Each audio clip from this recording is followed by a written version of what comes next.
En primer lugar, bueno, quiero agradecer a la organización de la jornada por haber considerado mi propuesta y la invitación.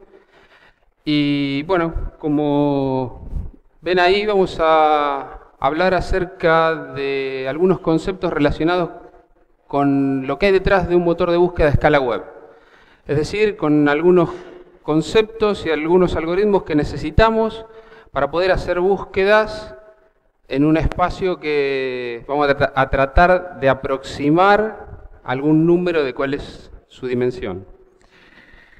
De acuerdo a algunas estimaciones de la semana pasada, cuando estuve armando la presentación, esa es la cantidad de documentos aproximada, de vuelta digo, que tiene el índice de Google.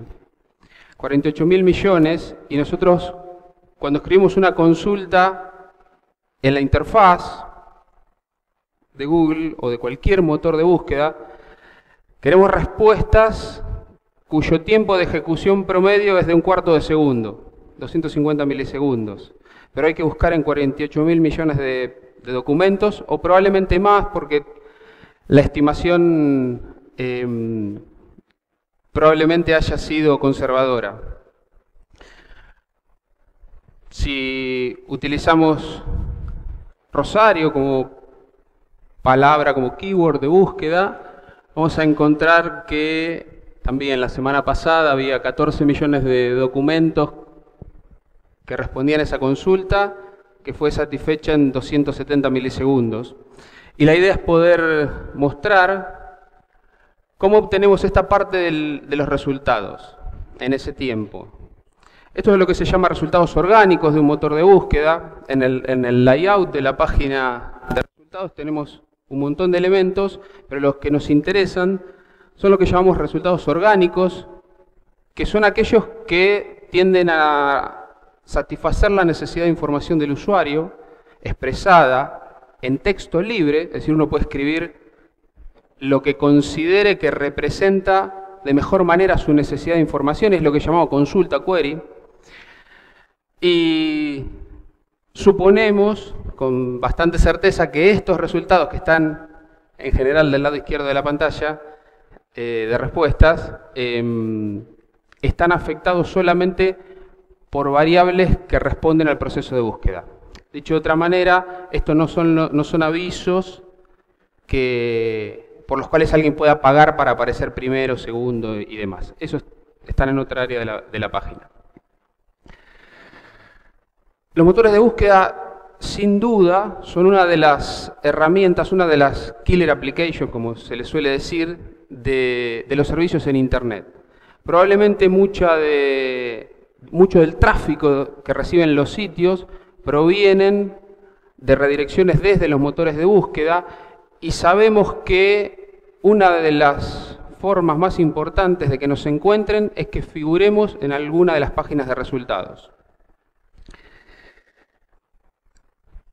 Y hay intereses contrapuestos. Desde la perspectiva del usuario, queremos respuestas relevantes y rápidas. Relevantes, el concepto de relevancia es bastante amplio, simplemente lo voy a reducir a la idea de que un documento que aparece en la página de búsqueda me sirve en alguna medida, ¿sí?, respecto de lo que yo escribí como mi consulta. ¿Por qué hago esta simplificación? Bueno, porque desde la idea de lo que yo estoy buscando a la traducción en un conjunto de 2 o 3 palabras que llamamos términos de búsqueda, hay pérdida de información claramente. Es decir, mi necesidad de información, lo que yo quiero, difícilmente puede ser expresado en 1, 2 o 3 términos de búsqueda, que es el número promedio que usamos los usuarios para buscar. En general los usuarios somos bastante haraganes, pero pretendemos que en la primera página, o en lo posible, en el primer resultado, esté el documento que satisface nuestra necesidad de información. Y del lado de la herramienta, del proveedor de los servicios de búsqueda, tenemos que manejar un espacio bastante complejo, que vamos a escribir en un momento, y tener más usuarios y financiarnos con publicidad. En general, las empresas de búsqueda, los 3 grandes que veían en la transparencia anterior, tienen diversidad de negocios, pero en el caso, por ejemplo, de Google, sin duda el motor de búsqueda es una de las herramientas más utilizadas y parte de la inversión en mantener el motor de búsqueda viene de los ads, los avisos que aparecen en las páginas. Vamos a tratar de caracterizar un poquito el problema. El espacio de búsqueda es la web. Podemos hablar bastante acerca de qué es la web. Sabemos que lo podemos modelar como un grafo dirigido, donde cada página es un nodo y cada link, ¿sí? Cada link es un arco que es suficientemente complejo y su tamaño es no conocido o no posible de conocer con exactitud. Por eso decíamos que la cantidad de páginas web, que yo les dije, perdón, me voy a corregir, la cantidad de documentos que tenía el índice de Google no necesariamente tenía que coincidir con el tamaño de la web, y que eso seguramente es una partecita muy pequeña. La tarea de búsqueda se ve dificultada no solamente por el tamaño, que es la primera de las características que he mencionado, sino también por la diversidad. Pensemos que un primer ejemplo sería la diversidad de formatos de documentos, donde para cada formato en particular podríamos necesitar de diferentes técnicas para extraer el contenido textual. Hoy, además de páginas web que es un documento semiestructurado, escrito en HTML, hay una proliferación de decenas o cientos de formatos muy populares, archivos PDF, cualquier documento de los paquetes de oficina, abiertos o no, pueden ser objeto de uso del motor de búsqueda para devolver como resultado. Y el dinamismo es otro problema que agrava de alguna manera la situación. La web está viva, a cada instante se están agregando montones de páginas o de documentos, si quieren, vamos a generalizar un poquito, y probablemente estén desapareciendo otras. La tasa a la que crece la web es muchísimo más alta de la tasa a la que pueden estar desapareciendo sitios. Por lo tanto, el problema es cada vez más grande. Y se agrega una situación más. Pasa lo mismo con los usuarios. La cantidad de usuarios que acceden a servicios de Internet y su primera interfase con la red es un motor de búsqueda, o en general es un motor de búsqueda, es cada vez más grande. Diversidad de idiomas, diversidad de conocimiento, es probablemente uno de los... de conocimiento previo que tiene cada usuario, digamos, de background relacionado con algún tema, es una situación bastante difícil de manejar. Siempre trato de buscar algún ejemplo donde se vean estas cosas, y más allá de algunas consultas que podemos hacer usuarios especializados en un tema, cualquiera de nosotros en ciencia de la computación puede escribir consultas suficientemente buenas, digamos, como para obtener resultados satisfactorios. Pero, por ejemplo, si estamos buscando por algún destino, alguna ciudad para viajar, la misma consulta que yo puse Rosario para el ejemplo, probablemente, si mi mamá quisiera venir a Rosario y escriba la misma consulta, esté esperando cosas distintas del buscador. Porque su background, su necesidad de información era distinta. Sin embargo, ambos la expresamos con la misma consulta. Ahora, ¿podemos pretender de que bajo la misma consulta, exactamente la misma consulta, a mí me dé los resultados que yo estoy esperando y a mi mamá les dé los resultados que ella está esperando? Y la cosa se complica. Después vamos a profundizar un poquito sobre eso. Esa estructura de grafo de la web tiene una particularidad. No forma una red aleatoria, sino que forma una red de las que llamamos libre de escala. En una red libre de escala, la distribución del grado de los nodos, el grado es la cantidad de de arcos que hacen incidencia sobre un nodo, ¿sí? En el caso de un grafo dirigido podemos medir grado entrante, es decir, la cantidad en este caso de links que le apuntan a una determinada página, o grado saliente, que es la cantidad de links que tiene una página apuntando hacia otros documentos. La distribución de grado, tanto entrante como saliente, no sigue una distribución normal, sino que sigue lo que se llama una ley de potencia, es una power law, que es una distribución sesgada, muy sesgada, es la que se conoce como de la cola larga, que es una exponencial inversa que está modelada por esta expresión. N es menor que 1 en ese ejemplo, es decir, debería ser a la menos n para que quede mejor, donde tenemos dos áreas bien distinguidas, que es la primera parte de la distribución y la cola, donde, por ejemplo, el grado entrante de las páginas web lo podemos modelar con una ley de potencia más o menos en esta gráfica. Una power law tiene la propiedad que cuando la dibujamos en escala logarítmica en ambos x, es una recta, forma una recta, que sería la recta en rojo, que sería el fit, el ajuste sobre un conjunto de puntos, que serían las observaciones, que sería el grado de las páginas. Donde vamos a tener que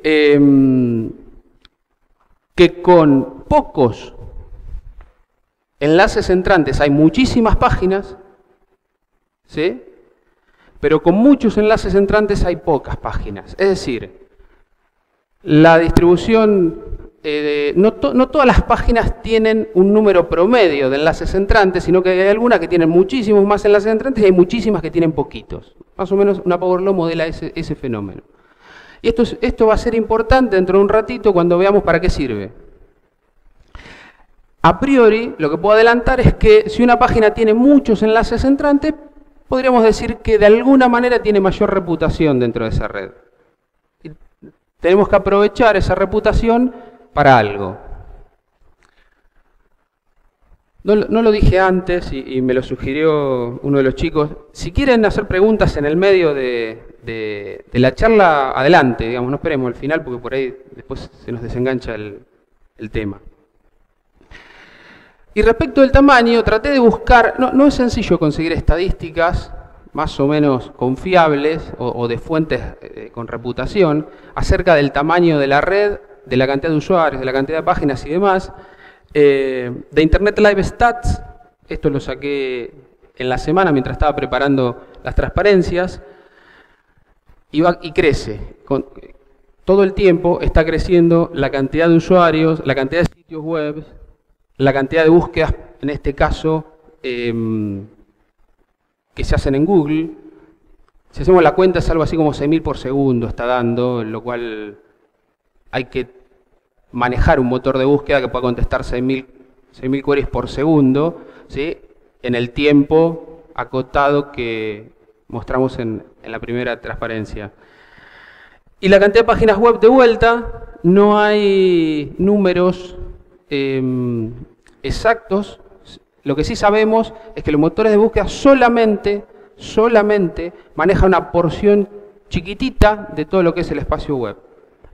No pueden hacer demasiado más de lo que hacen.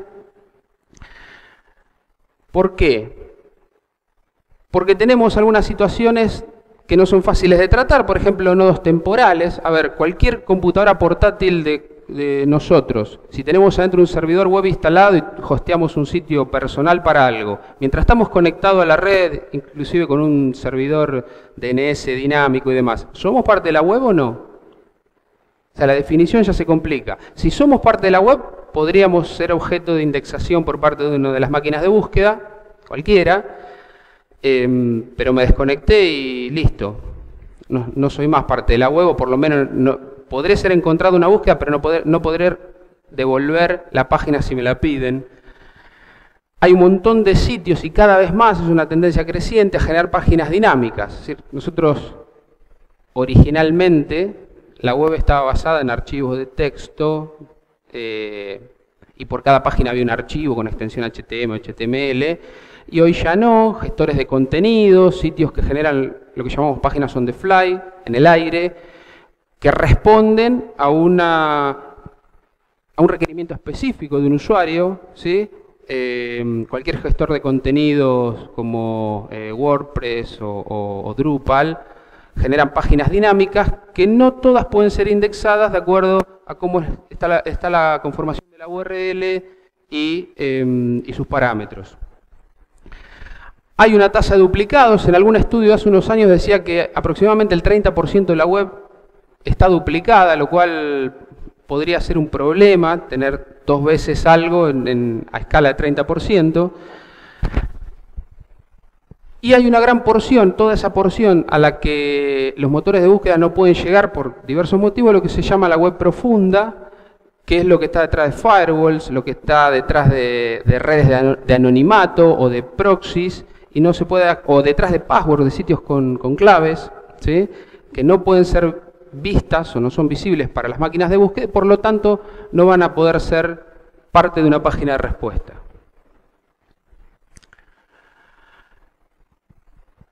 Para construir máquinas de búsqueda o motores de búsqueda, las ciencias de la computación ponen al servicio del problema un área que es más vieja que Internet, que se llama Information Retrieval, recuperación de información, que data de los años 70 y que nació con la idea o se desarrolló con la idea de poder resolver el problema de búsquedas en pequeñas colecciones de textos, de documentos no estructurados o débilmente estructurados, que en los comienzos respondían a problemas concretos, bases de datos homogéneas, por ejemplo, de registros médicos, por ejemplo, de registros de leyes o fallos de jueces, o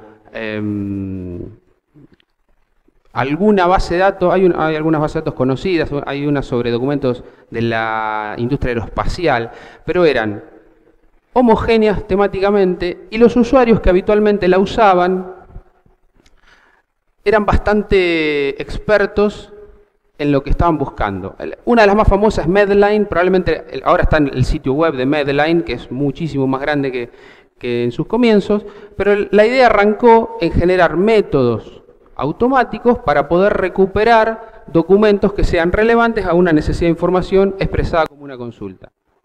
Y ahí arrancó la necesidad de información. Bueno, una base de datos de papers requeriría las mismas herramientas, con algunas adaptaciones para resolver el problema.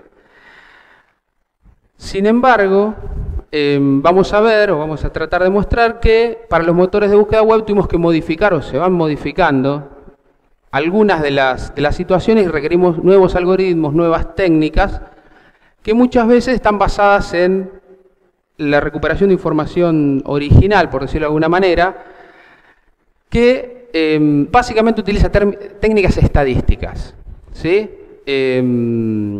No usamos procesamiento de lenguaje natural de forma básica, sino contamos palabras. Vamos a decirlo sencillo, contamos palabras y tratamos de establecer cuán representativas son algunas palabras en un documento a partir de su frecuencia. Si aparece mucho, la asumimos más representativa; si aparece poco, menos representativa. Estoy simplificando mucho el modelo real, pero para que tengan una idea más aproximada.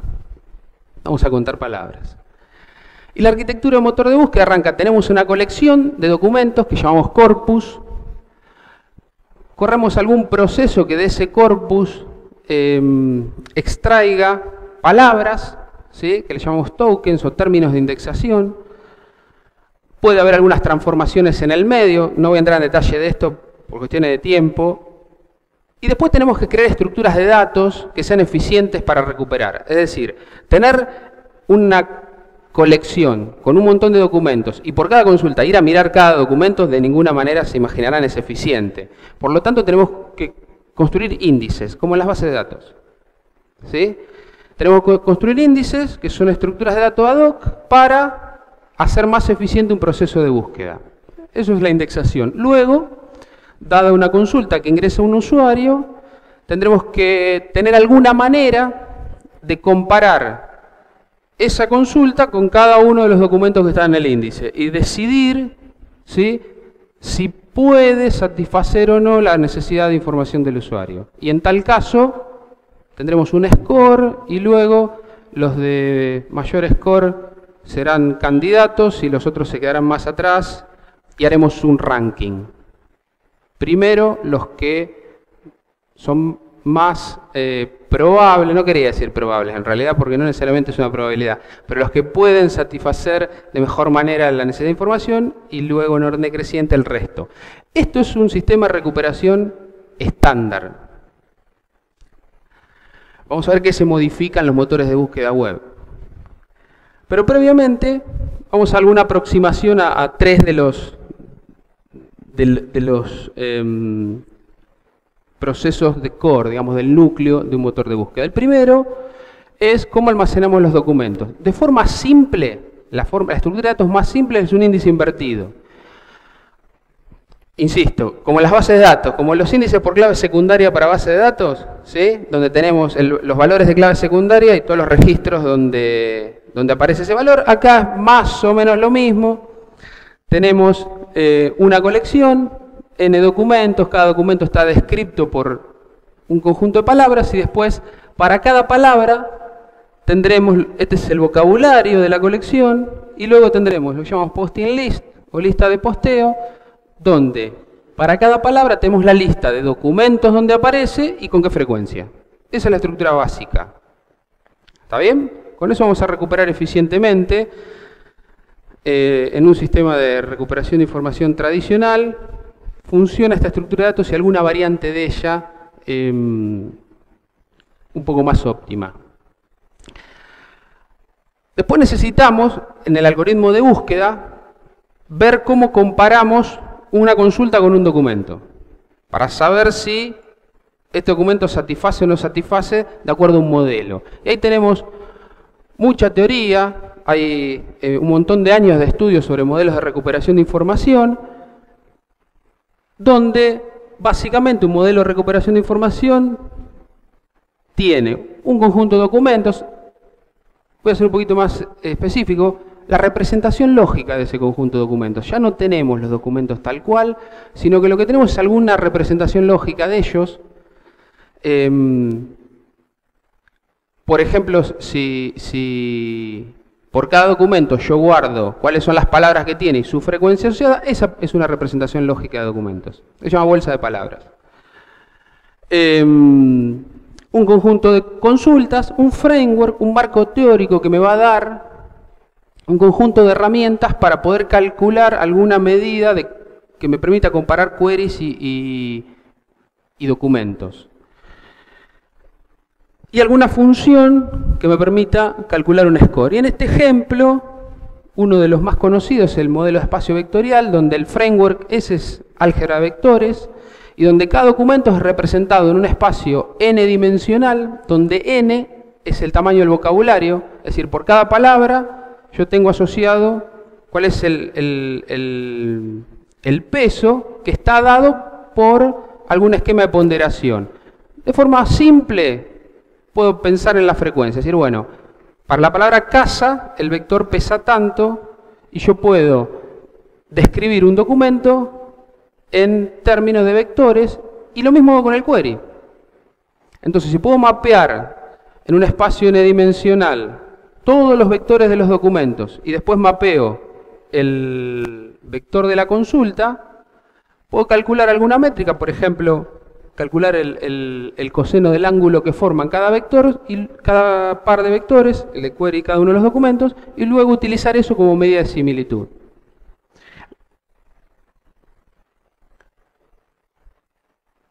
¿Y cómo hacemos luego la búsqueda sobre la estructura de datos?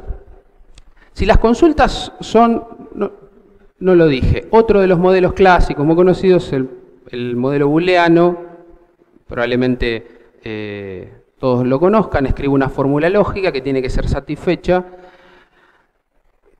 y debo introducir entre los términos de búsqueda operadores booleanos, que yo, casa y perro, y voy a exigir que los dos términos estén en la consulta Es un poco rígido, para algunas puede ser expresivo, pero puede ser un poco rígido en algunos casos. Y en ese caso, las posting lists, esa que les mencioné, 2 transparencias anteriores, si tengo una consulta AND, agarro las 2 listas y las interseco, y esa es la respuesta. Si la consulta es un OR, agarro las 2 listas y computo la unión de esos 2 conjuntos, y esa es la respuesta. Si tengo un modelo un poquitito más sofisticado, como el modelo vectorial de la transparencia anterior, puedo establecer el ranking, luego por el valor de similitud, me estoy adelantando, creo, acá abajo, puedo hacer el ranking por esa medida de similitud. Entonces, los que más se parecen, los asumo más relevantes. Y insisto con esto, los asumo más relevantes, no quiere decir que siempre sean los más relevantes.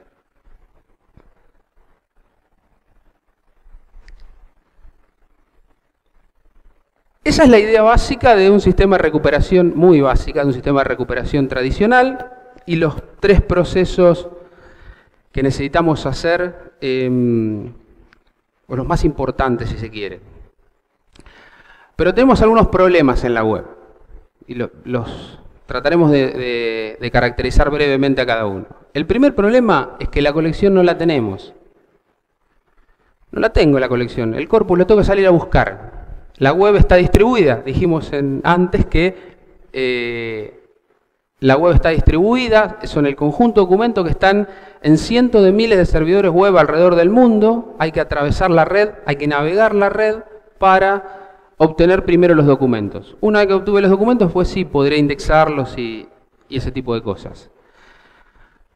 Este proceso es lo que llamamos recolección o crawling.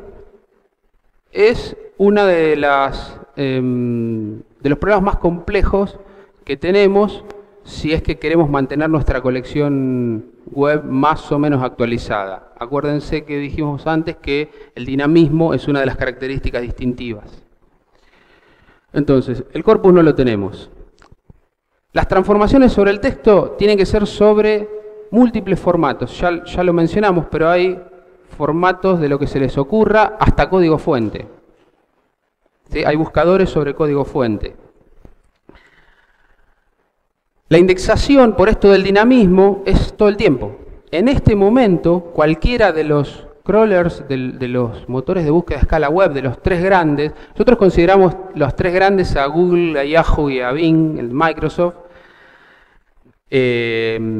como los de escala web, los 3 más grandes. Después hay 2 que se los considera regionales, que son Baidu, el buscador chino, y Yandex, el buscador ruso, pero que también son de gran escala.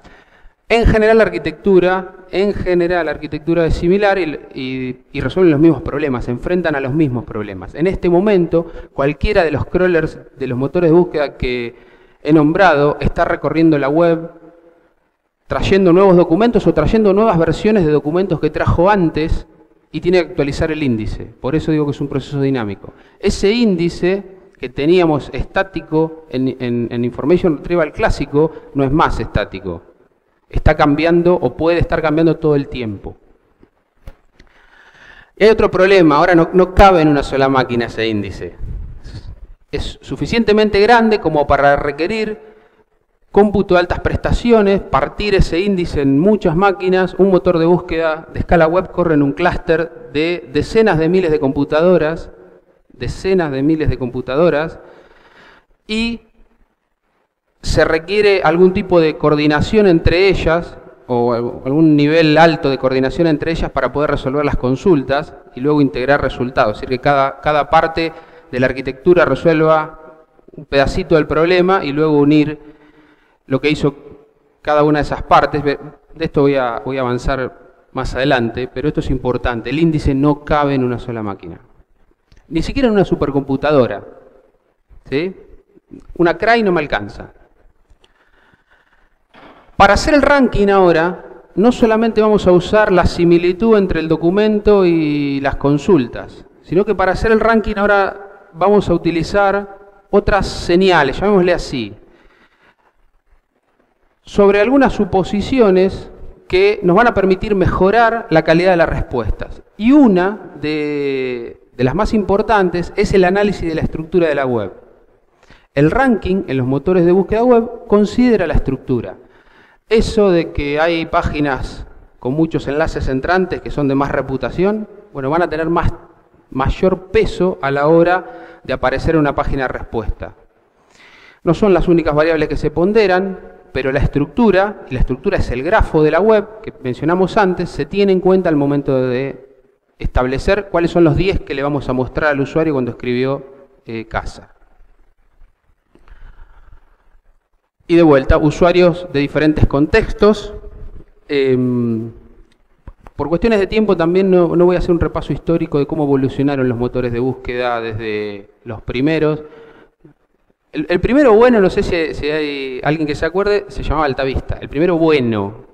Había otros, Laicos, Excite, pero el primero bueno se llamaba Altavista.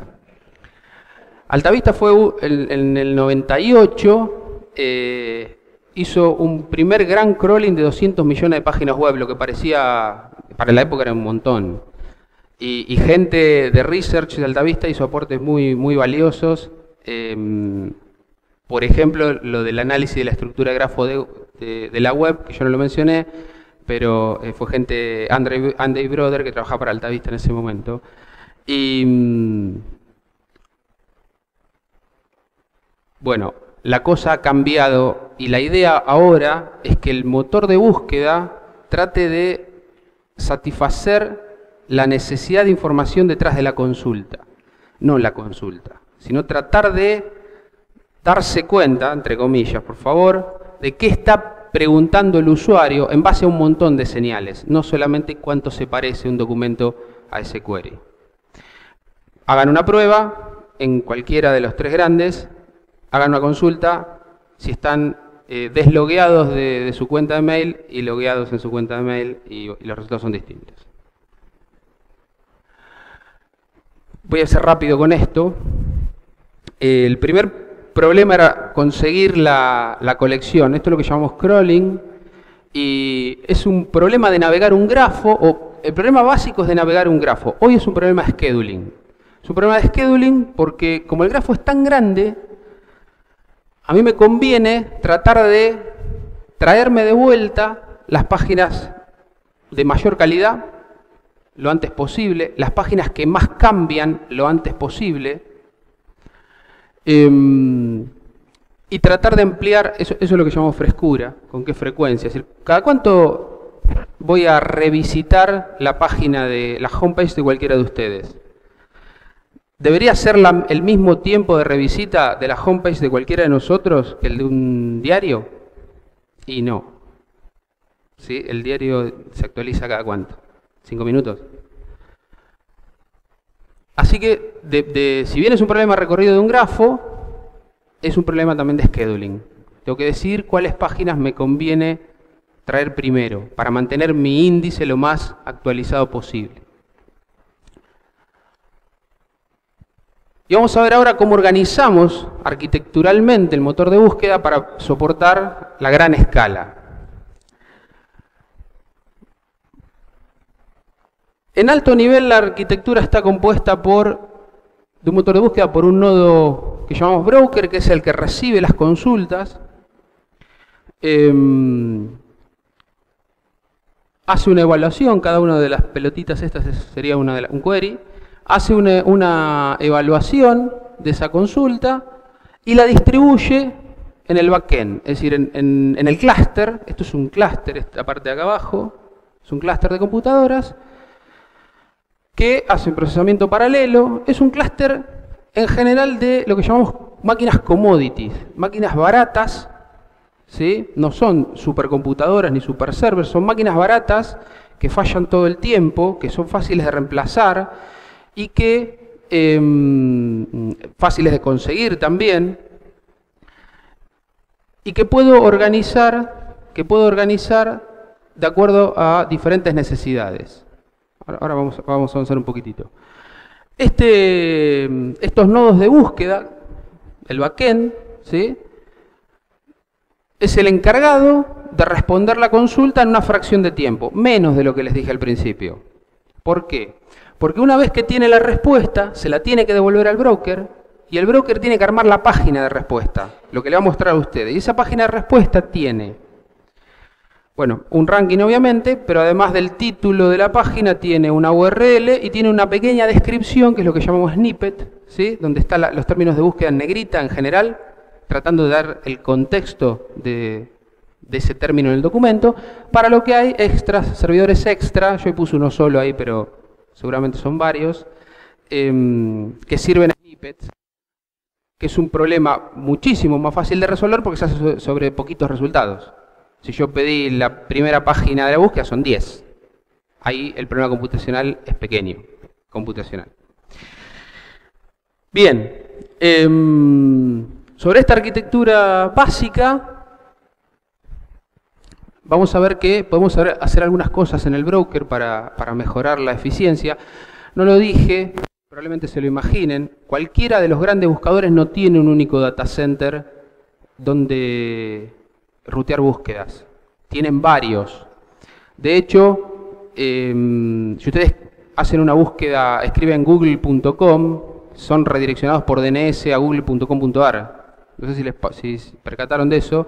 Eso es porque hay un data center más cercano que el que está en Estados Unidos, que creo que está en Brasil. Entonces conviene hacer la consulta sobre una base de datos que esté más cercana, ¿sí? Por cuestiones de latencia de la red, y no tener que ir a buscar a un data center que esté más lejos. Hay varios data centers de cualquiera, de Yahoo también, y de Bing también. Y además hay otro problema de escala, y es que los data centers no pueden crecer indefinidamente. Por dos motivos: consumen mucha energía, ¿sí? Y generan mucho calor. Y hay que tratar de reducir esos dos problemas.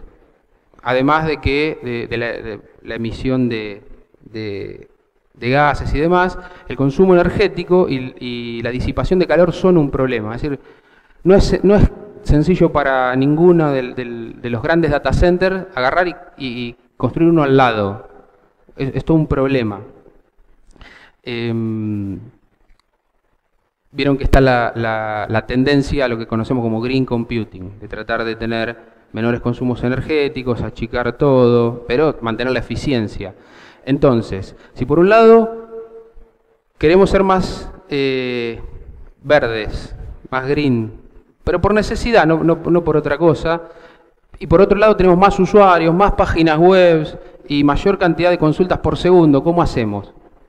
Con algoritmos más eficientes, con estructuras de datos más eficientes, siendo un poco más inteligentes en cómo resolvemos los problemas. Las estructuras de datos ahora ya no son tan triviales como le mostré, la posting list esta, ahora las vamos a comprimir. Hay distintos algoritmos de compresión, donde la idea es que ocupen cada vez menos espacio, porque parte del costo de la consulta está en cuánto me cuesta, valga la redundancia, traerla de disco. Mientras menos transferencia tenga del disco, que es el dispositivo más lento, si quieren, en la arquitectura, voy a ser más rápido para contestar. Aclaración: según Google, desde 2003 ellos no usan más discos y tienen todo el índice en memoria, repartido entre todos sus servers. ¿Sí? Pero Google, Yahoo, Bing son los tres más grandes, no necesariamente es la realidad de todas las compañías que hacen búsquedas, o de algunos de nosotros si queremos hacer nuestro sistema de búsqueda, vamos a necesitar de los discos. Eso parcialmente ayuda a la nueva tecnología de memorias de estado sólido y demás, pero sigue teniendo un costo. Entonces, si podemos comprimir las listas, vamos a traer menos datos desde el disco. ¿Estamos de acuerdo con eso? Y los algoritmos de compresión, en realidad, no tienen que tratar de comprimir tanto, sino mejor, es un trade-off entre cuánto comprimen y cuánto tiempo me lleva a descomprimir. Porque si me lleva mucho tiempo descomprimir, es tiempo de CPU que después voy a cargar al algoritmo de búsqueda. Entonces hay un balance, hay un montón de investigación. El estado del arte hoy día es P4Delta, un algoritmo sencillo, muy conocido, y algunas variantes de este, que no es el que mejor comprime, pero sí el que más rápido descomprime. Y como hay listas de posting muy, pero muy grandes y también necesitamos almacenar la frecuencia, y como estos algoritmos comprimen mejor números enteros pequeños, y entonces si yo puedo armar una lista de números enteros pequeños, voy a obtener una mejor tasa de compresión. Ya no organizo la posting list como le mostré antes, sino que la organizo en bloques de tamaño fijo, pongo todos los documentos primero, todas las frecuencias después, y al final comprimo, y después trato de recuperar bloques enteros. Trato también que el tamaño de ese bloque sea el tamaño de la unidad de transferencia con el disco, de manera tal de que lo pueda traer una sola lectura, con lo cual haya un solo SIC y sea lo más eficiente posible. Dentro del data center de motor de búsqueda, el backend, esos conjuntos de servidores que resuelven las consultas, están replicados. Y acá, para aumentar la eficiencia, es decir, lo que llamamos para escalar, para que el motor de búsqueda escale y mantenga la performance a medida que estamos resolviendo un problema más grande, ya sea por datos o por usuarios, básicamente hay dos técnicas básicas para escalar en un sistema distribuido, que son replicar y particionar. Entonces, lo que les mostré antes, partir el problema, ¿sí? Partir el problema en muchos servidores, no en uno solo. Eso me reduce el tiempo promedio por query, pero además necesito tolerancia a fallas. Y para eso tengo que replicar. Es decir, cada uno de los nodos de búsqueda que describimos antes está copiado n veces. No me pregunten cuál es el n para uno del motor de búsqueda real, pero está copiado n veces, porque como es commodity hardware, como es hardware commodity, va a fallar. Y sabemos que va a fallar. Entonces necesitamos tener al menos alguna réplica que pueda tomar su lugar en el momento de la falla.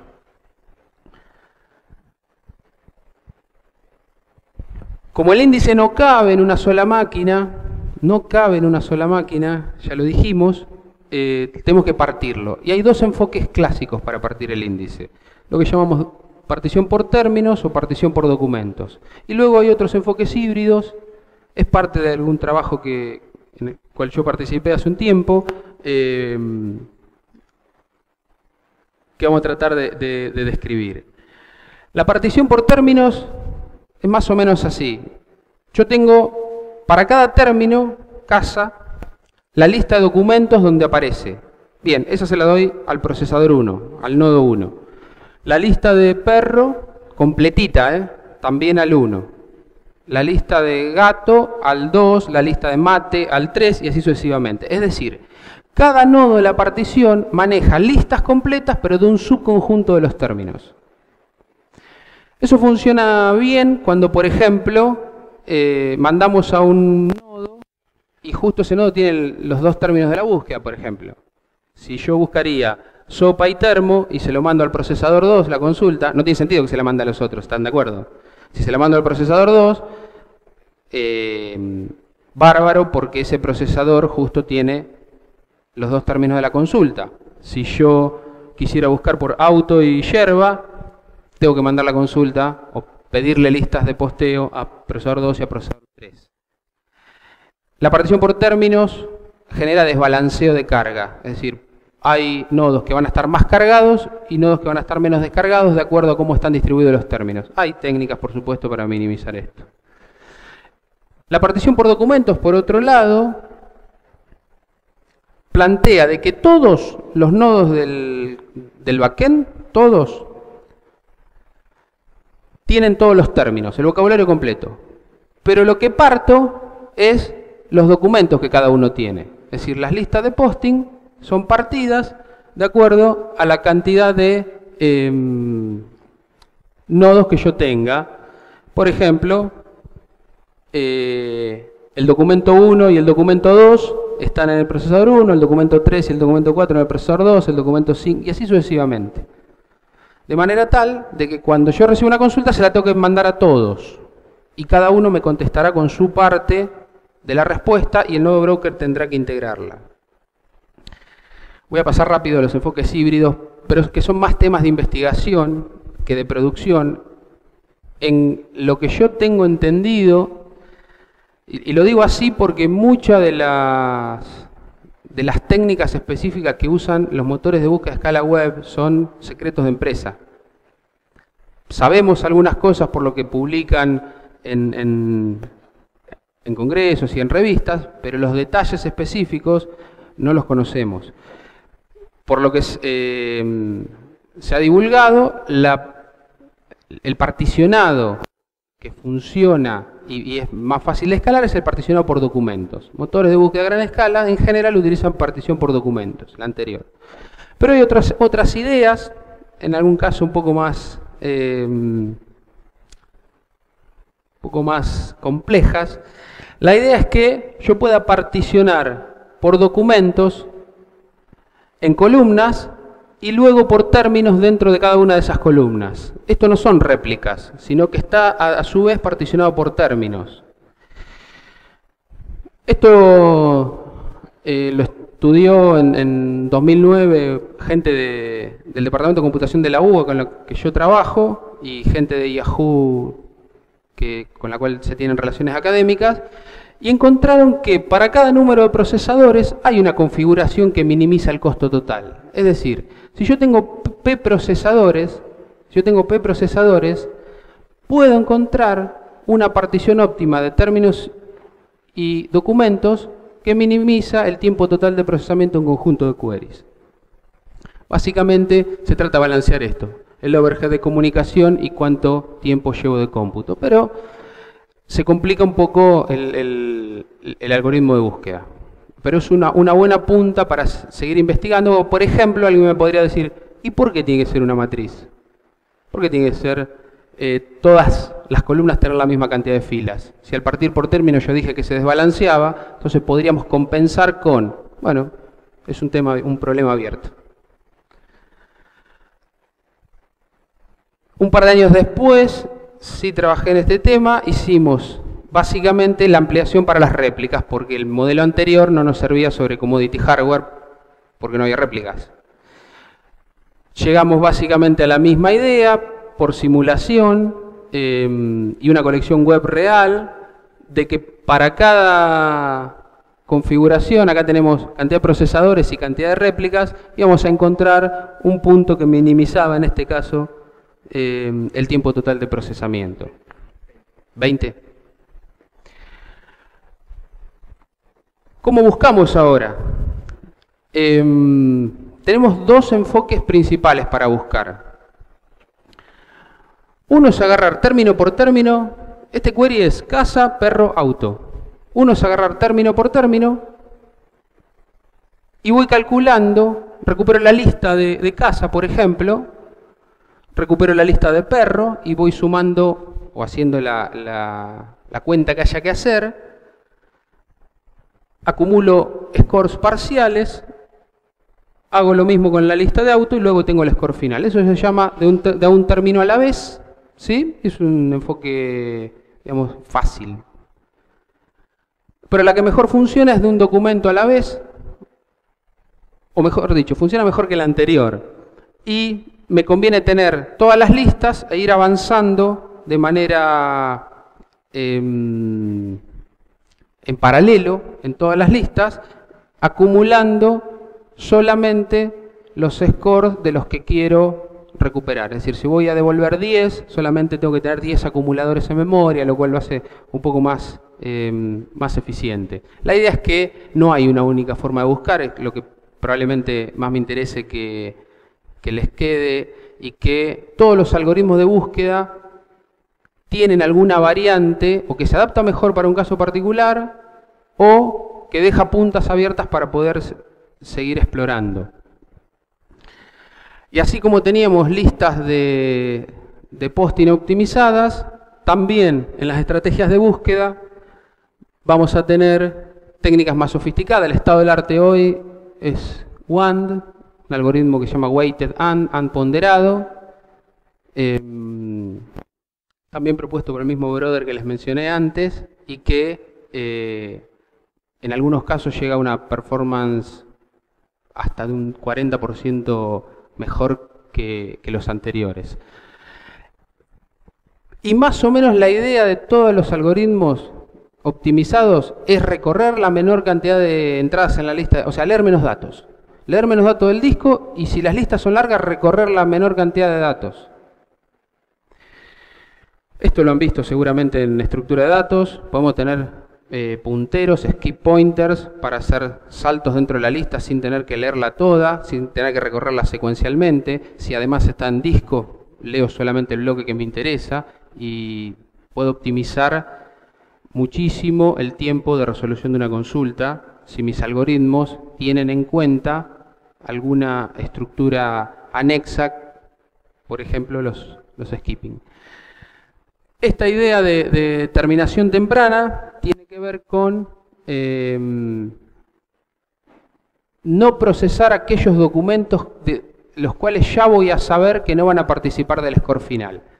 Rápidamente, si yo tengo una lista de documentos, 10, que es lo que habitualmente les muestro al usuario. El último tiene un score de 28.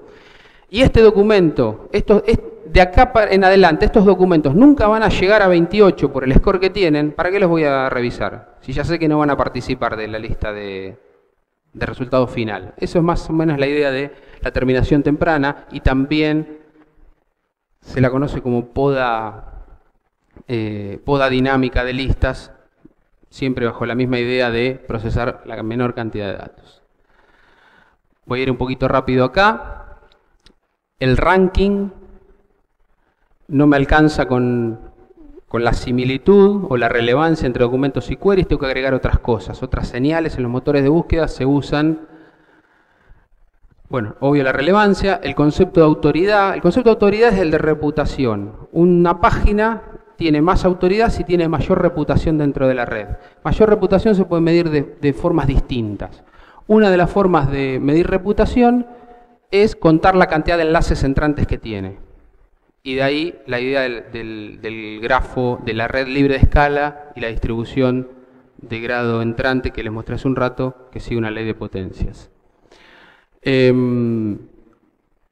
voy a tener dos tipos de señales, algunas que dependen de la consulta y otras que no dependen de la consulta. Esto significa que cuando el usuario escribe su query, yo me voy a fijar los documentos. Dentro de los documentos, por ejemplo, si es una página HTML y el texto está en negrita, con B/B, bold, o está en el título, lo voy a ponderar probablemente más alto que si está en la última oración del último párrafo de la página, si la posición importa. También si tengo algún historial de clics de otros usuarios que dado un query hicieron clic sobre un determinado resultado. Tengan en cuenta que cada vez que uno hace un clic sobre un resultado de búsqueda, Yahoo o el que sea, se guardó esa información.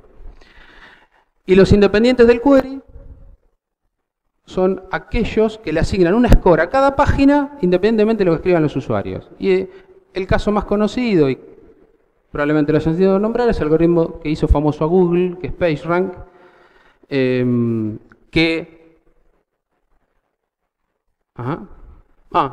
esto es un buen dato.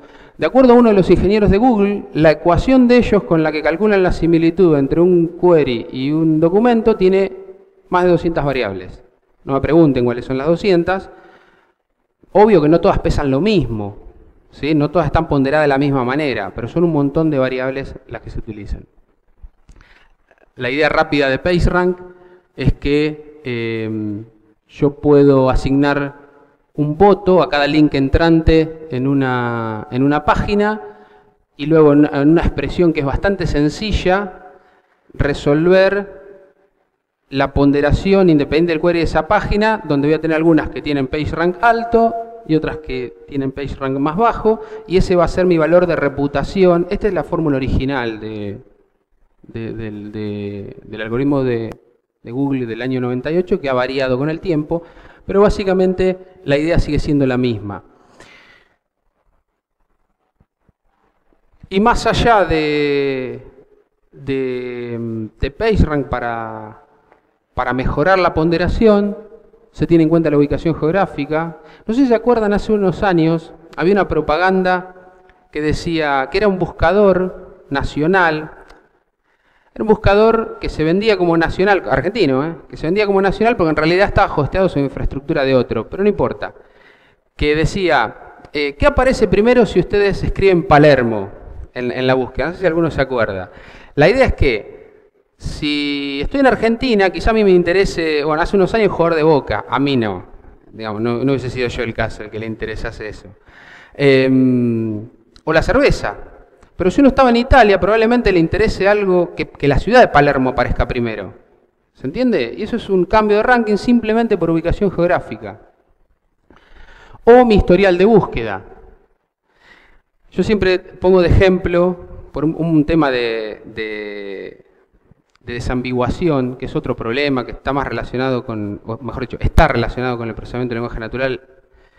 Si yo escribo jaguar, es un ejemplo clásico, escribo jaguar en la caja de búsqueda, ¿de qué me va a devolver el motor de búsqueda? ¿Del auto? ¿Del animal? ¿O de las zapatillas? No tiene manera, a menos que sepa algo de mí, o de que yo haya buscado, que yo venga buscando, no sé, pantera, león, y pongo jaguar, y se tendría que dar cuenta de que si vengo buscando animales, probablemente quiera algo del bicho. ¿Sí? Son todos problemas que no tienen una única solución sobre los que se puede trabajar. Bueno, no voy a entrar en esto.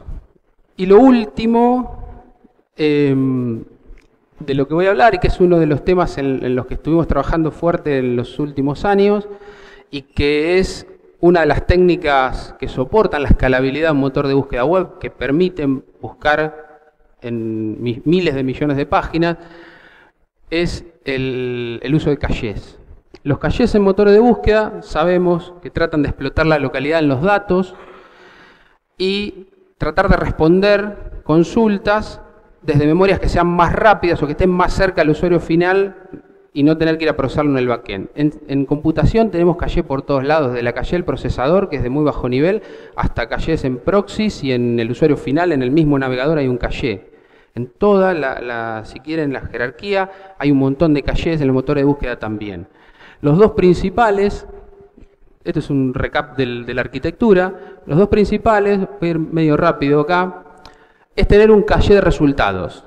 En el broker hay un caché de resultados. Es decir, si me vienen preguntando mucho casa y perro, no tiene sentido que yo vaya al backend a procesarlo todas las veces. Entonces yo puedo guardar los n que por algún criterio me conviene tener en caché, ¿sí? Voy a resolver consultas a costo cero, gratis, digamos, o casi gratis. Si lo tengo en caché, lo resuelvo, el broker contesta. Ya no necesito ir al backend a procesar. Y ese tiempo ocioso lo puedo usar para otros queries. O ese tiempo lo puedo usar para otros queries.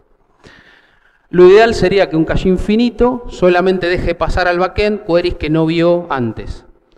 Y sí es importante que sepan que aproximadamente la mitad de las consultas que se ejecutan son nuevas. Es decir, no se vieron antes. Con lo cual, la efectividad de un caché de resultados es de aproximadamente el 50%. El otro 50% hay que procesarlo. Voy a ir un poco rápido. Hay un montón de algoritmos de lo que se llaman de eviction, o sea, de qué criterio utilizo para sacar cosas del caché. Uno de los más conocidos sabemos que es el RU, hecho cuando se llena el caché, que es una memoria de tamaño finito, hecho del caché al que más lejos vi en el tiempo, ¿sí? Y mantengo los últimos más recientes. Least recently used es el RU. Voy a pasar. Esto sí es importante. Hace unos años se empezó a cambiar el criterio de ponderar la efectividad de un caché por la tasa de aciertos, es decir, cuántas veces el caché encuentra lo que estoy buscando, y se pasó a ponderar por el costo. Es decir, ¿qué me conviene tener en caché? ¿Cosas muy frecuentes o me conviene tener cosas muy costosas que me van a ahorrar más trabajo en el backend cuando tenga un hit? Bueno, es un trade-off. Porque las cosas muy costosas no necesariamente son las más frecuentes.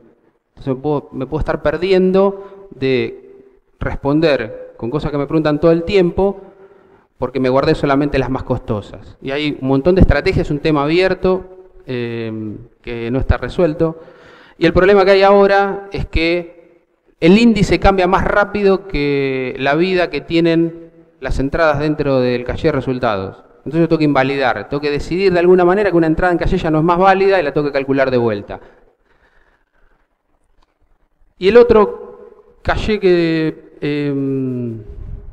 clásico es el de caché de posting list. O sea, en cada uno de los nodos de búsqueda tengo un caché de posting list donde guardo también una cantidad n hasta que se me llene la memoria de acuerdo a algún criterio, alguna política que se llama de reemplazo. Una buena estrategia, siguiendo también es un trade-off, es guardar aquellos que balancean la cantidad de veces que me los piden versus su tamaño, porque hay una relación directamente proporcional entre tamaño y costo. Mientras más grandes son, más cuestan. Arquitecturas mixtas de 2 niveles, esto existe, esto se usa, aquello también. Arquitecturas de 3 niveles que combinan caché de resultados, más caché de listas de posting, más caché de lo que llaman intersecciones. ¿Qué es una intersección? Una porción de un query. Por ahí no me conviene guardar todo el resultado de sistemas operativos modernos, pero por ahí sí me conviene guardar mis sistemas operativos porque se puede combinar con otras palabras. Entonces me guardo un subquery, por llamarlo de alguna manera, también en una memoria intermedia, y luego, si viene de nuevo esta consulta, solamente tengo que agregarle acá el costo de computar o de traerme del disco modernos y calcular la intersección o la similitud. Y además hay otra cuestión. Las listas de los subqueries son mucho más cortas que por separado.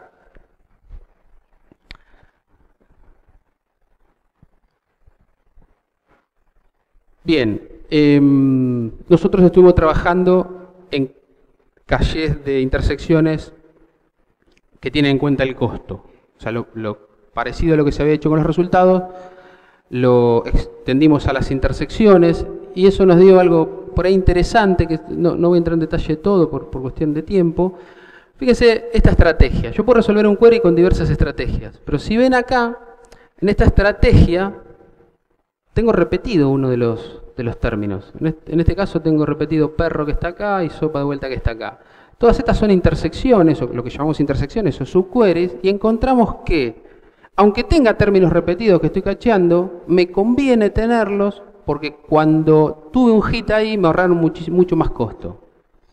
A priori uno debería decir que S1 es la más eficiente, pero nosotros encontramos que otras estrategias pueden también ser eficientes, más eficientes respecto de la estándar. Bueno, S3 mejor. Bueno, esto quizás sea lo más interesante.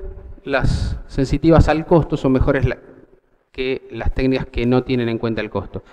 ¿Qué quiere decir esto? Que si yo tengo en cuenta el costo al final del día, después de haber procesado 1.000.000 de queries, ¿sí? lo pude hacer en menos tiempo. Menos tiempo significa que el motor de búsqueda, ¿sí? puede procesar mayor cantidad de queries en un periodo, en el día, con la misma infraestructura. ¿Está bien? Esto que dije antes era con el índice en disco, ahora con el índice en memoria. Agregamos una nueva estrategia que chequea todas las combinaciones posibles. Si yo tengo casa, perro, gato, bueno, voy a chequear todas. Casa, perro, casa, sopa, casatero. Chequear contra el caché y después solamente resolver la parte que me falta. Alguien podría pensar que puede volver un proceso ineficiente, ¿sí? Porque tengo que armar todos los pares posibles. El tema es que los queries en promedio son muy cortos. En promedio, 3 términos, redondeando. ¿Sí? Con lo cual, en la práctica no se vuelve un problema.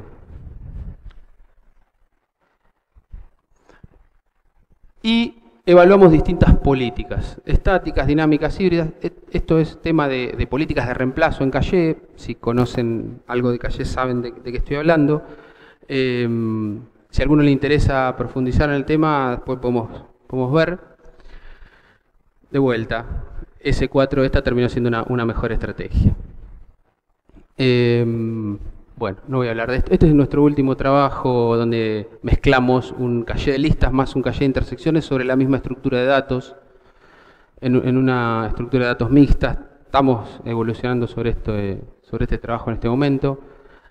Y tenemos unas buenas perspectivas de mejora de los tiempos. Llegamos hasta un 30% de mejora, que en el ámbito caché es un montón. Por eso le pusimos alguna ficha, digamos, por seguir en esta línea. Finalizando,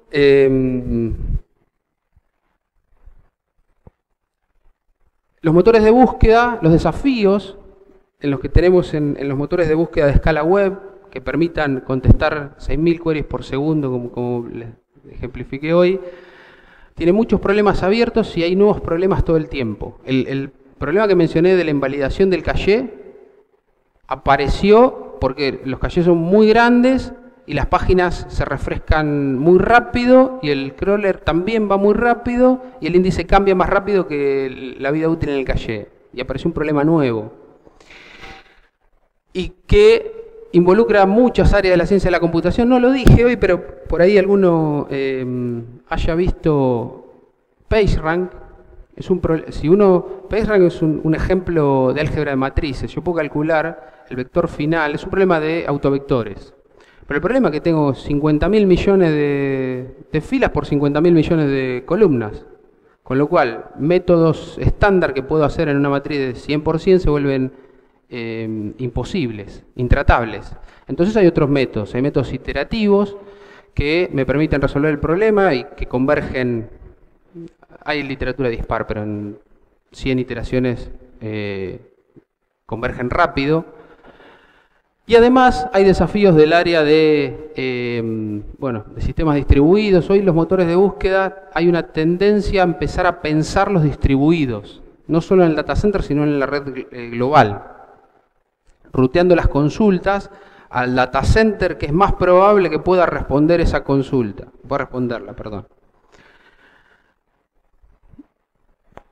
Las aplicaciones ahí adentro corren en paralelo. Hay programación paralela, los algoritmos se ejecutan, dijimos, en un montón, en un shard, en una partición de muchas columnas, por muchas filas, por las réplicas.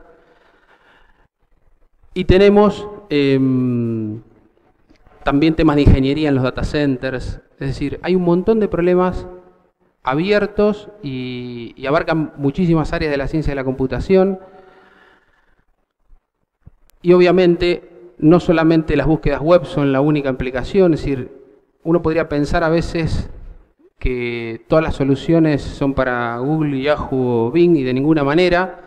Podemos bajar la escala, reducir la complejidad y tener lo que llamamos búsquedas empresariales o búsquedas verticales que es sobre un dominio en particular.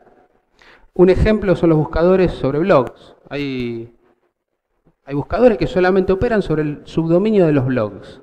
Bueno, ahí los problemas serán más chicos en escala, pero agregan la dimensión temporal. Cada blog es una entrada que tiene una marca de tiempo y es importante. Probablemente el usuario quiera los posts más nuevos y no los más viejos. ¿Está bien? Así que hay otro problema ahí. Y lo último, las búsquedas en redes sociales. Y dejo la pregunta abierta: ¿cómo busca Twitter si cada segundo se están agregando miles de tweets y de acuerdo a lo que ellos dicen, en 10 segundos aparecen indexados?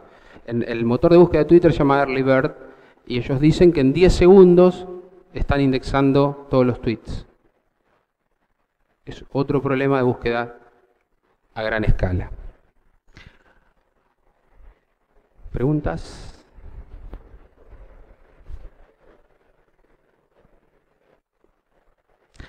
Mientras alguno quiere pensar una pregunta, no lo dije al principio, yo trabajo en la Universidad Nacional de Luján. Nosotros hace unos cuantos años que empezamos con un grupo de investigación en recuperación de información y desde hace un tiempo, junto con otro grupo en el Departamento de Computación de la UBA, hacemos o tratamos de hacer algo en motores de búsqueda para la web. Así que si alguno está interesado en el tema, me puede contactar y tenemos varios estudiantes de trabajo final haciendo su tesis en estructuras de datos o algoritmos de búsqueda. Así que, bueno, si no hay dudas. ¿Todo bien? Bueno, gracias.